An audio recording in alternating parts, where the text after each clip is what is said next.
Welcome to the Mohanji Centre of Benevolence, Scotland, where we will be reading the Sai Satcharita daily at 9:30 a.m. And today, we started this yesterday, and today we will be reading chapter 2 of the Sai Satcharita from the Sai Baba temple at the MCB. So let's start with the Sai Satcharita chapter 2, and before that, we will invoke Baba's presence by chanting Om Shri Sai Nathaya Namaha 3 times, and then we proceed with the reading of the chapter. If you wish to read along with me, please do so, or you can just sit down and listen with your eyes closed. So let's close our eyes, bring our attention to our breath, and gently focus on your heart center, placing Baba in the heart center to invoke his presence.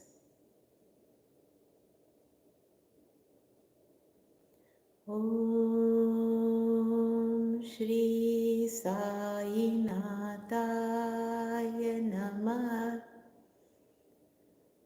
Om Shri Sai Nathaya Namah. Om Shri Sai Nathaya Namah.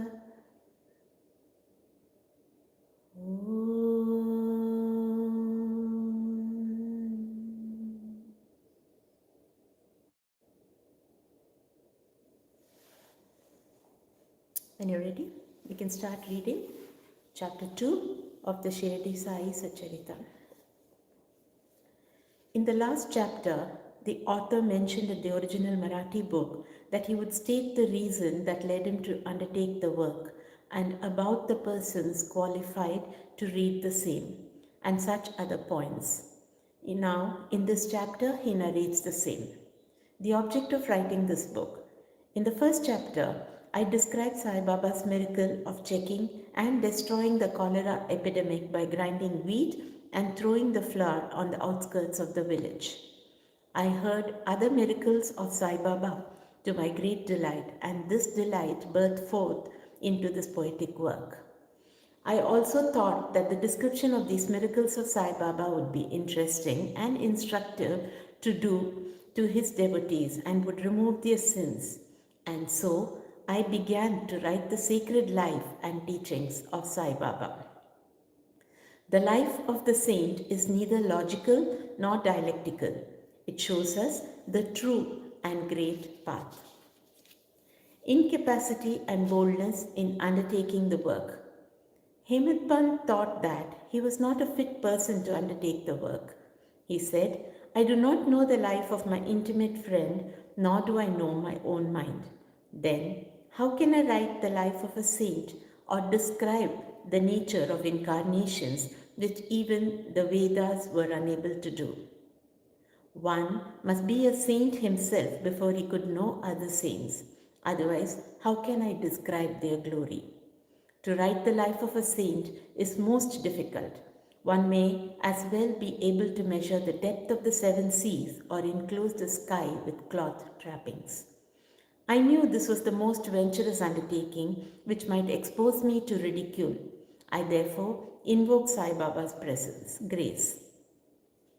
The premier poet, saint of Maharashtra, Saint Jnaneshwar Maharaja, stated that the Lord loves those who write the lives of saints, and the saints also have their own peculiar method of assigning the service which the devotees long for. The saint inspires the work, the devotee becomes only an indirect cause or an instrument in achieving the end. For instance, in 1700 Shaka year, the poet Mahipati aspired to write the lives of saints. Saints inspired him and got the work done. So also in 1800 Saka year, Das Ganu's service was accepted. The former wrote 4 books, Bhakti Vijay, Santa Vijay, Bhakta Leela Amrit and Santa Leela Amrit, while the latter wrote 2, Bhakta Leela Amrit and Santa Katha Amrit, in which the lives of modern saints were described. In chapters 31, 32, 33 of Bhakti Leela Amrit and in chapters 57 of Sant Katha Amrit, the life and teachings of Sai Baba are very well depicted. These have been separately published in Sai Leela magazine number 11 and 12, volume 17. The readers are advised to read these chapters. So also Sai Baba's wonderful Leelas are described by Mrs. Savitribai Raghunath Tendulkar of Bandra in a small book named Sri Sainath Bhajan Mala. Das Ganu Maharaj also has composed various sweet poems on Sai Baba. A devotee named Amidas Bhavani Mehta has also published some stories of Sai Baba in Gujarati. Some numbers of Sainath Prabha, a magazine published by Dakshina Bhiksha Sanstha or Shirdi, are also published. Then the question of objection comes in, that while so many works regarding Sai Baba are extant, why would this satcharita be written and what is its necessity? The answer is plain and simple. The life of Sai Baba is as wide and deep as the infinite ocean, and all can dive deep into the same and take out precious gems of knowledge and bhakti and distribute them among the aspiring people.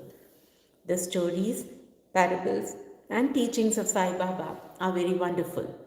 They will give peace and happiness to the people who are afflicted with sorrows and heavily loaded with miseries of this worldly existence, and also bestow knowledge and wisdom both in worldly and in spiritual domains.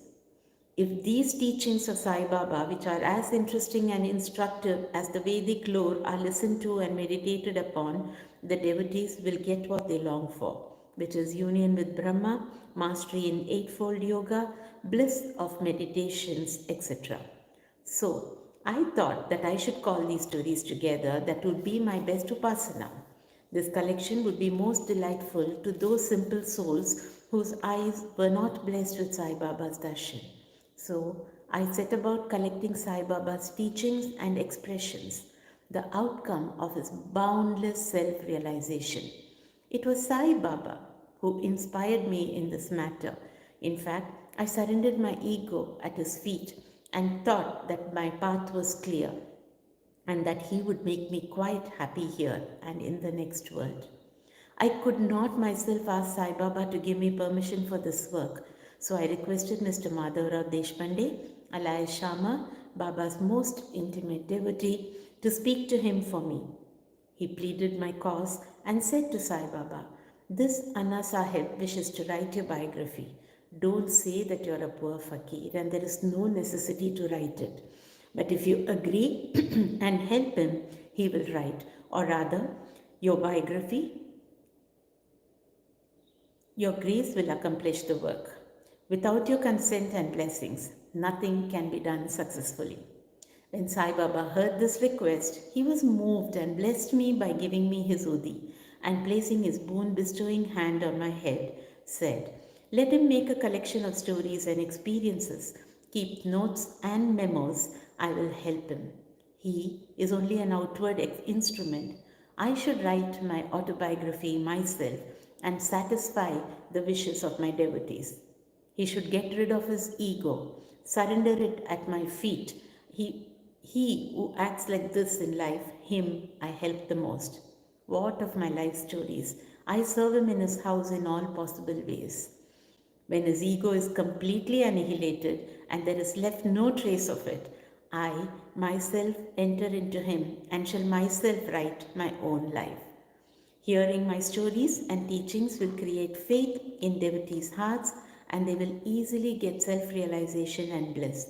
Let there be no insistence on establishing one's own view, no attempt to refute others' opinions, no discussions of pros and cons of any subject. Significant and prophetic title. The word discussion put me in my mind of my promise to explain the story of my getting the title of Hemad Pant, and now I begin to relate the same. I was on close friendly terms with Kaka Sahib Dixit and Nana Sahib Chandorkar. They pressed me to go to Shirdi and have Baba's darshan, and I promised them to do so.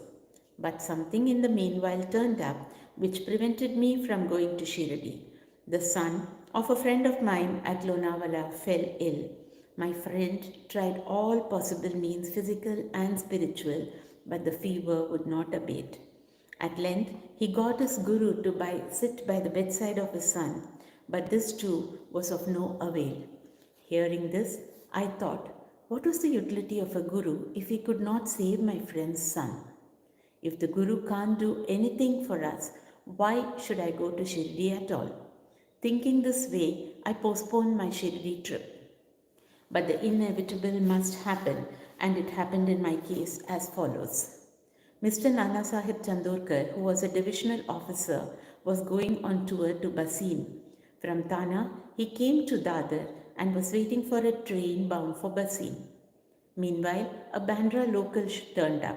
He sat in it and came to Bandra and sent for me and took me to task for putting off my Shirdi trip. Nana's argument for my Shirdi trip was convincing and delightful, and so I decided to start for Shirdi the same night. I packed my luggage and started for Shirdi. I planned to go to Dadar and from there to catch the train for Manman, and so I booked myself for Dadar and sat in the train. While the train was to start, a Mohammedan came hastily to my compartment and, seeing all my paraphernalia, asked me where I was bound to. I told him about my plan. He then suggested that I should go straight to Boribandar and not to wait at Dadar, as the Manmad mail did not stop at Dadar. If this little miracle or Leela had not happened, I would not have reached Shirdi next day as settled, and many doubts would have assailed me. But that was not to be. Fortune favored me.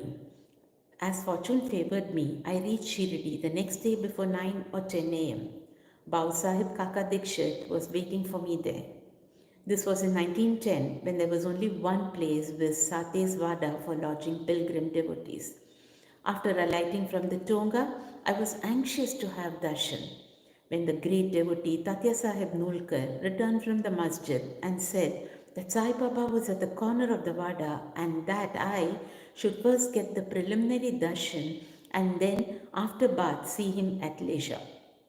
Hearing this, I ran and prostrated before Baba, and my joy knew no bounds. I found more than what Nana Chandorkar had told me. All my senses were satisfied and I forgot my thirst and hunger. The moment I touched Sai Baba's feet, I began a new lease of life. I felt myself much obliged to those who spurred and helped me to get the darshan, and I considered them as my real relatives, and I cannot repay their debt. I only remember them and prostrate before them. The peculiarity of Sai Baba's darshan, as I found it, it is that by its darshan our thoughts are changed. The force of previous actions is abated, and gradually non-attachment or dispassion towards worldly objects grows up. It is by the merit of actions in many past births that such darshan is got. And if only you see Sai Baba, all the world assumes the form of Sai Baba. Hot discussion. On the first day of my arrival in Shirdi, there was a discussion between me and Bala Sahib Bate regarding the necessity of a guru. I contended, why should we lose our freedom and submit to others when we have to do our duty? Why a guru is necessary? One must try his best and save himself. What can the guru do to a man who does nothing but sleeps indolently? Thus, I pleaded free will while Mr. Bhate took up the other side with his destiny and said, whatever is bound to happen must happen. Even great men have failed. Man proposes one way, but God disposes another way. Brush aside your cleverness, pride, or egoism won't help you. This discussion, with all its pros and cons, went on for an hour or so, and as usual, no conclusion was arrived at. We had to stop the discussion ultimately as we were exhausted. The net result of this was that I lost my peace of mind and found that unless there is strong body consciousness and egoism, there could be no discussion. In other words, it is egoism which breeds discussion. Then, when we went to the masjid with others, Baba asked Kaka Sahib Dixit the following: what was going on in the Sateswada? What was the discussion about? And staring at me, Baba further added,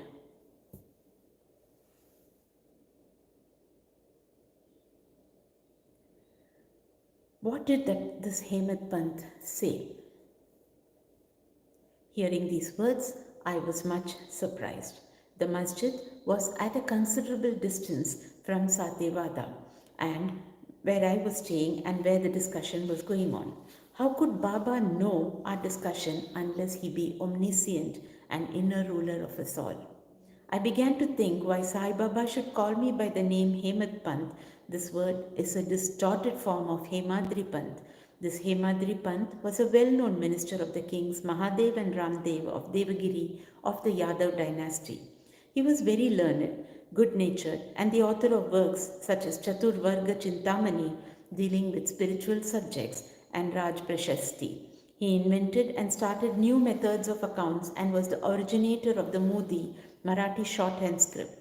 But I was quite the opposite, an ignoramus and of mediocre intellect.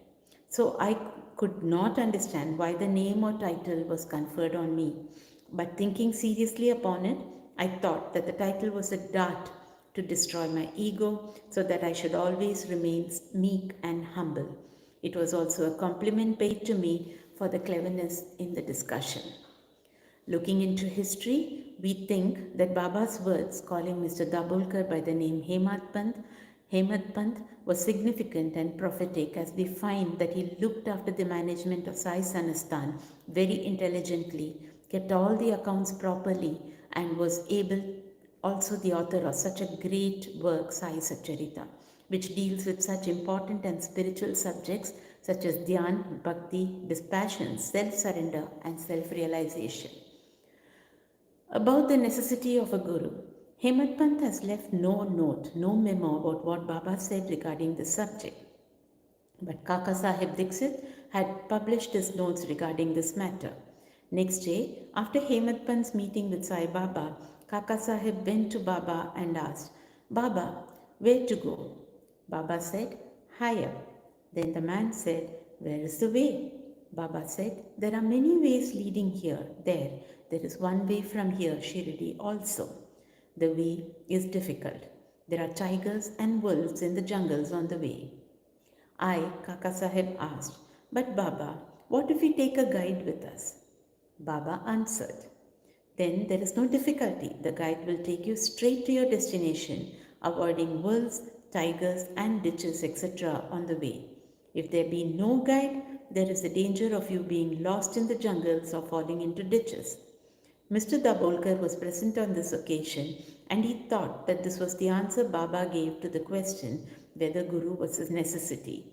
And he thereupon took the hint that no discussion whether man is free or bound is of any use in spiritual matters, but on the contrary, real Paramartha is possible only as the result of the teachings of the Guru, as is illustrated in this chapter of the original work in the instances of great avatars like Rama and Krishna, who had to submit themselves to their gurus, Vashishta and Sandipani respectively, for getting self-realization, and that the only virtues necessary for such progress are faith and patience. Bow to Sri Sai, peace be to all. Om Sai Ram. We will continue this reading daily at 9:30 a.m. UK time. So please join us at 9:30. See you tomorrow. Om Sai Ram.